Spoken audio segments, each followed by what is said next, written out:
How many innocent women have to suffer before Aunt Lydia finally admits she was wrong? That's the question. The Testaments quietly asks in its very first season, and after watching the finale, it feels impossible to ignore. For years, there was one woman who represented everything Aunt Lydia refused to see. Every lie she believed about Gilead, every promise she convinced herself was true, every excuse she made for a system that claimed to protect women while destroying them piece by piece. That woman was Janine. But Janine is no longer standing in front of Aunt Lydia every day. Now there's someone else. Someone whose pain is impossible to explain away. Someone whose suffering exposes the same lies all over again. Her name is Becca. And if this series is heading where it appears to be heading, Becca isn't just another young woman trapped inside Gilead. She may become the person who finally destroys Aunt Lydia's faith in the world she helped build. Before we dive into this theory, do me one quick favor. If you enjoy deep character breakdowns, hidden details, and the kind of overthinking that would probably get us sentenced to a few weeks in the Red Center, hit that subscribe button. It helps this channel more than you know, and unlike life in Gilead, subscribing is completely voluntary. While you're down there, leave a like as well. Every like, every comment, and every share helps these videos reach more fans of The Handmaid's Tale and the Testaments. I spend a lot of time putting these theories together, digging through episodes, comparing character arcs, and connecting details that are easy to miss, so your support genuinely helps keep the channel growing. Now, spoiler warning, we're talking about everything that happens in the Testament Season 1, including the finale, major character moments involving Aunt Lydia and Becca, and several connections to The Handmaid's Tale. If you haven't finished the season yet, this is your chance to step away before Gilead ruins another person's life. Still here? Good.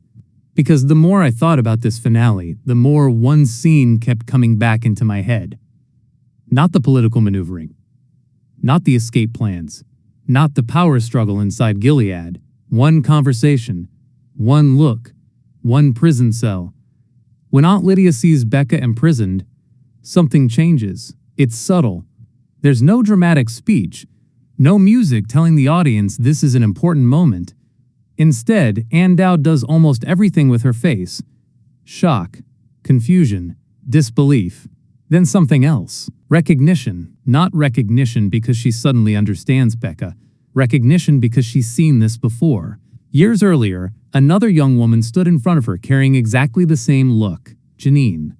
That's what makes this moment so fascinating. The Testaments isn't simply introducing another sympathetic character. It's recreating one of the most important emotional relationships from The Handmaid's Tale. Only this time, the circumstances are very different. To understand why Becca matters so much, we first have to understand why Janine mattered. Throughout The Handmaid's Tale, Aunt Lydia constantly insisted that everything she did was an act of love. She punished women because she believed punishment created discipline. She enforced obedience because she believed obedience created safety. She convinced herself that suffering had purpose. From her perspective, she wasn't destroying lives. She was saving souls. That's why Janine always occupied such a unique place in Aunt Lydia's heart. Unlike many of the other handmaids, Janine never became someone Aunt Lydia viewed as a political problem. She became personal. Janine reminded Aunt Lydia of someone fragile. Someone who needed protection. Someone she believed she could still guide toward righteousness.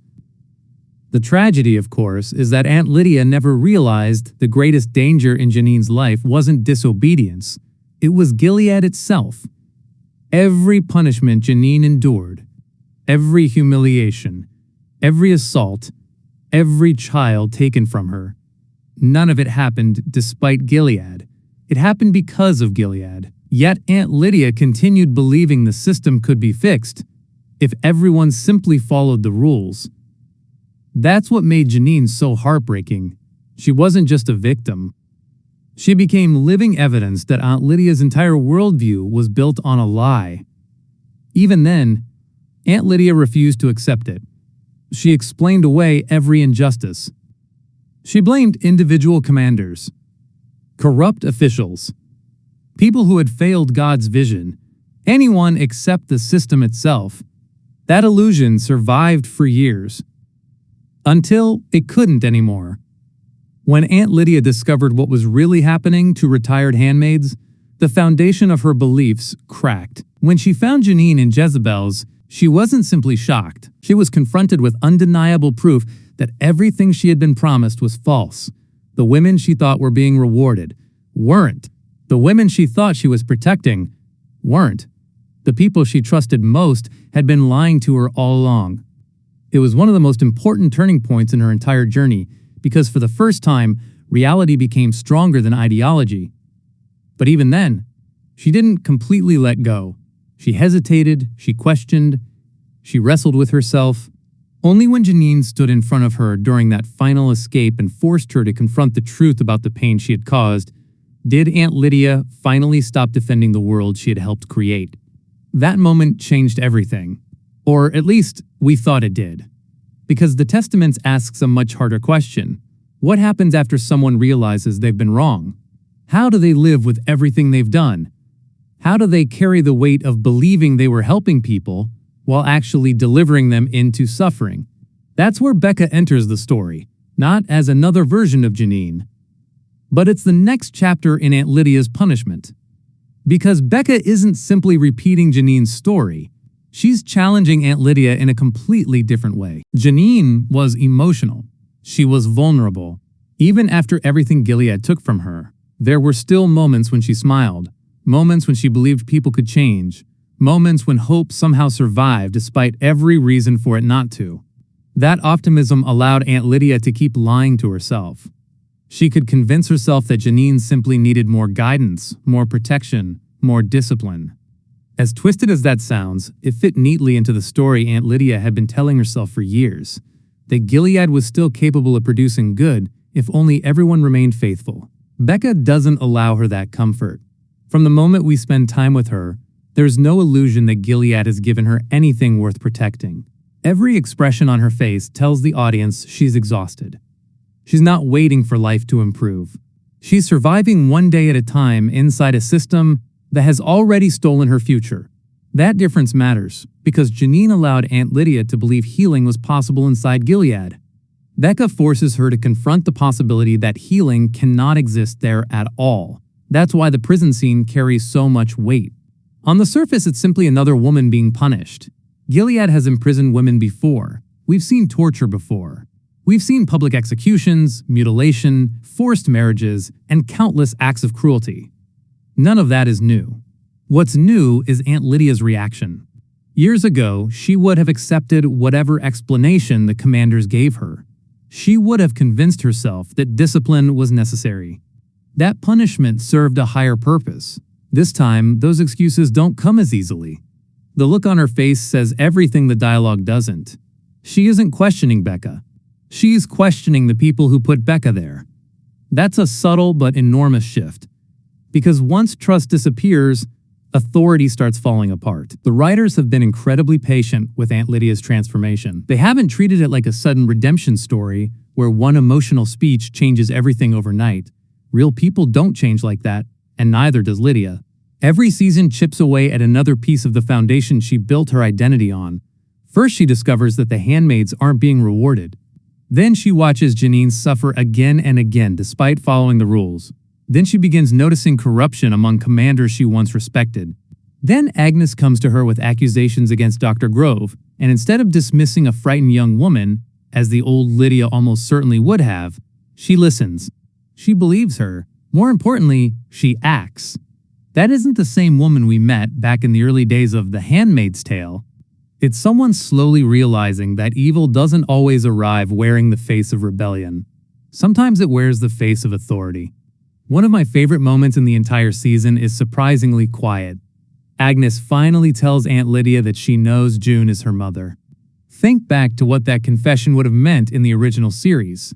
Mentioning biological parents was treated almost like blasphemy. Gilead wanted children to forget where they came from because memory creates loyalty, and loyalty threatens control. Yet Lydia doesn't react with anger. She doesn't punish Agnes. She doesn't accuse her of betrayal. Instead, she speaks about June with genuine respect, telling Agnes that her mother never stopped fighting. That's an astonishing line coming from Aunt Lydia. A few years earlier, June Osborne was nothing more than a criminal in Lydia's eyes. Now she's something much closer to a woman who refused to surrender. That isn't just character development, it's ideological collapse happening in slow motion. And then there are the flashbacks. The Testament wisely refuses to let viewers forget who Aunt Lydia used to be. Every time the present-day Lydia begins showing compassion, the story reminds us of the terrifying woman she once became. We watch her navigating the birth of Gilead, making impossible choices to survive, compromising pieces of herself one decision at a time, until those compromises eventually became her identity. Those scenes aren't there to excuse her behavior, they're there to explain how ordinary people can become participants in extraordinary cruelty. That's one of Margaret Atwood's greatest strengths as a writer. Evil rarely begins with monsters. It begins with people convincing themselves that one compromise isn't such a big deal. Then another, then another. Before long, they can no longer recognize the person they've become. That's why Becca's role feels so important moving forward. She isn't simply another victim the audience is supposed to sympathize with. She's becoming a mirror. Every time Aunt Lydia looks at Becca, she's forced to confront the gap between what Gilead promised and what Gilead actually delivers. She sees another intelligent young woman whose future has been stolen in the name of righteousness. Another life sacrificed to preserve a system that claims every sacrifice is necessary. And the terrifying part is that Lydia can no longer pretend these are isolated incidents. The pattern has become impossible to ignore. There's another layer here that makes Becca's story even more compelling. Unlike Janine, Becca doesn't need to convince Aunt Lydia that Gilead is cruel. Her very existence does that. Janine often spoke through emotion. Becca speaks through silence, through hopelessness, through the absence of any belief that tomorrow will be better than today. Sometimes hopelessness is more persuasive than anger because it can't be argued away. Lydia can't tell Becca to have faith when faith is exactly what placed her in chains. She can't promise that obedience will protect her because Becca obeyed for years. She can't promise justice because justice never arrived. Every answer Lydia once relied upon has stopped working. That leaves us with one enormous question heading into Season 2. If Janine shattered Aunt Lydia's confidence, will Becca destroy what little remains of it? Because this relationship feels different from anything we've seen before. It's no longer about Lydia trying to rescue one of her girls. It's about Lydia deciding whether she's willing to betray the very world she spent years defending. That's a much bigger decision than simply showing kindness. Kindness can exist inside an oppressive system. Rebellion cannot. And if that rebellion truly begins, the irony couldn't be more perfect. Gilead created Aunt Lydia. It rewarded her loyalty. It elevated her into one of its most respected figures. Yet the very women Gilead tried to break, Janine, June, Agnes, and now Becca, are the ones slowly dismantling everything Lydia believed. Not through violence, not through manipulation, through truth, through experiences that can no longer be explained away by scripture or ideology. One painful revelation after another until denial becomes impossible. That's why I believe Becca isn't replacing Janine as a character. She's replacing Janine as the catalyst. Janine opened the first crack in Aunt Lydia's faith. Becca may be the force that finally breaks it apart. And if that's where the Testament is heading, then the biggest revolution in Gilead won't begin with soldiers crossing a border or bombs falling from the sky. It'll begin with one woman finally admitting that every sacrifice she demanded, every punishment she delivered, and every lesson she taught was built on a lie. So here's the question I want to leave you with. What if Becca isn't the next Janine? What if she's something even more dangerous? What if she's the final piece that turns Aunt Lydia from one of Gilead's greatest defenders into the person who helps bring the entire regime crashing down from the inside? Because if that's the story the Testament is telling, then Gilead's greatest enemy was never outside its walls. She was standing inside them all along,